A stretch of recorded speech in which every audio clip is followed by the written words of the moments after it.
Welcome to our first pre-webinar video. I am Jess Sherman, the author of Raising Resilience, and I'm actually relieved that you found me because what I'm about to share with you in these videos and in the main live webinar has been life-changing for so many families.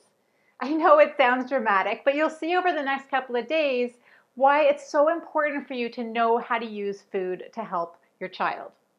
Here's what I'm going to talk about in this video.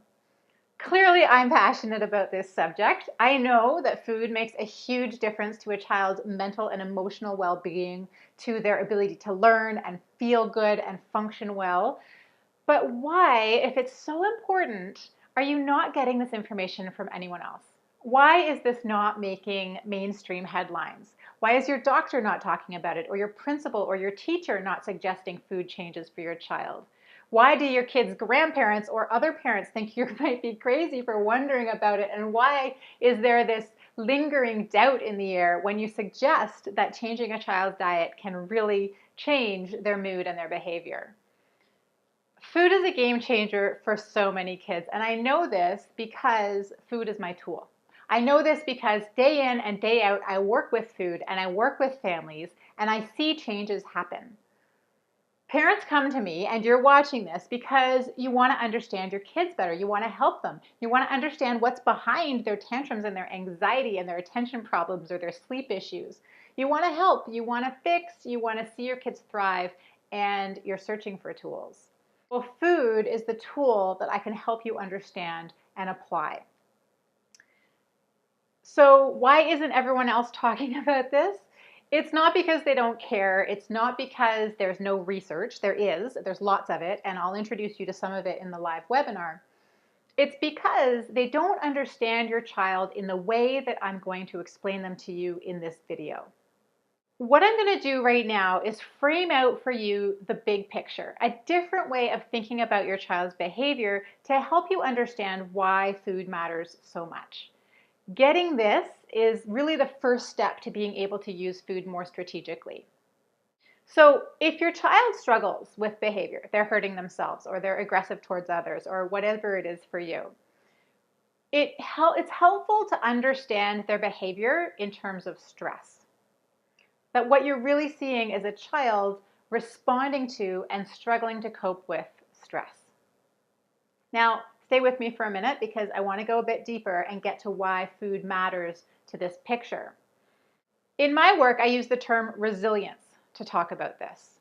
The more resilient we are, the better we can handle stress. And the better we can handle stress, the more emotionally and mentally stable we are, and the more we can self-regulate. That's where the title of my book comes from. So to help your kids who are struggling with stress, what we really have to do is twofold. We have to recognize and lighten their stress load, and we have to strengthen their body's ability to manage stress. And we can do both of those things in part by using food and nutrients, which I'll get to in just a moment. Now, some of you may be thinking, but we have a diagnosis. My child is autistic or has ADHD or has an anxiety disorder. That's why they behave the way they behave. It's genetic, or maybe it's just the way I was or their dad was when they were at that age. That could be true, but they're still reacting.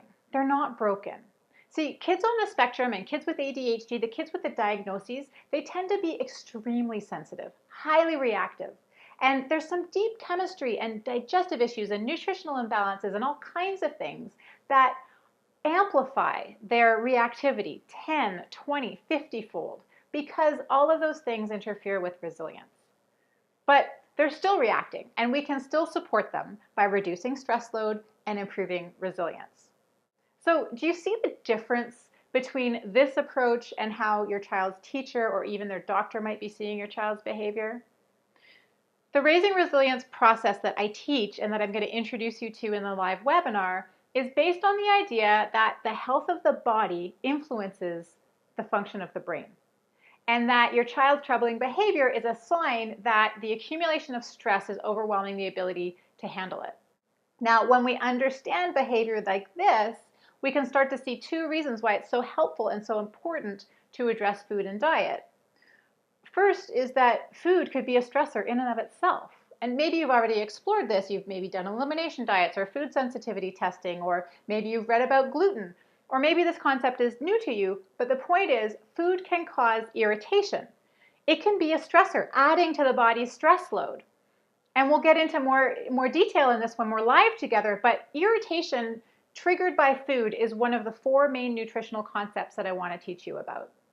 There's a second reason that food matters, and that is that food is a critical player in our ability to handle stress.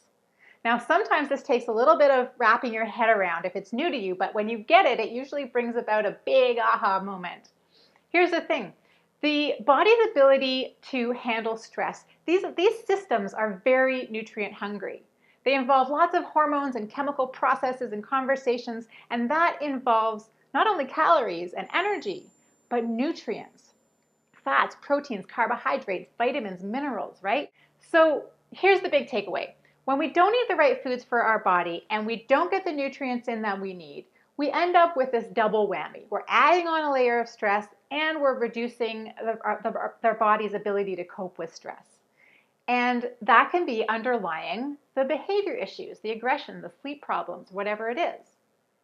So this little training might really involve a mindset shift for some of you. I'm asking you to take a step back and see your child's behavior through kind of a different lens that you might be used to. And that's through the lens of stress. So diagnosis or no diagnosis, we can help them by lightening their stress load and strengthening their stress response. And what and how you feed them plays a big role in those things. So why are you not getting this information elsewhere?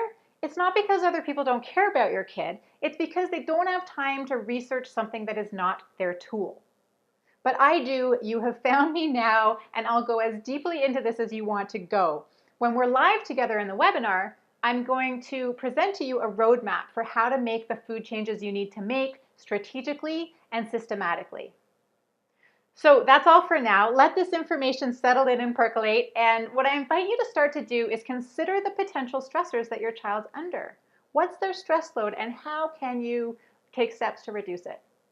So start to examine the social, the environmental, the biological stressors that could be triggers for their anxiety or their aggression or their hyperactivity. It's those biological stressors that include food triggers, but also other things that we go so deeply into in the Raising Resilience Jumpstart program, which are often the missing link. But for now, just start to think of your behavior, your child's behavior in terms of stress, and see what new insights that might bring you. If you haven't already joined our Facebook community, I would love for you to come on over there and share with us what you think about this approach and what insights you gain from this exercise. You'll find it at raisingresiliencecommunity.com. That's all for now. I'll see you at the live webinar.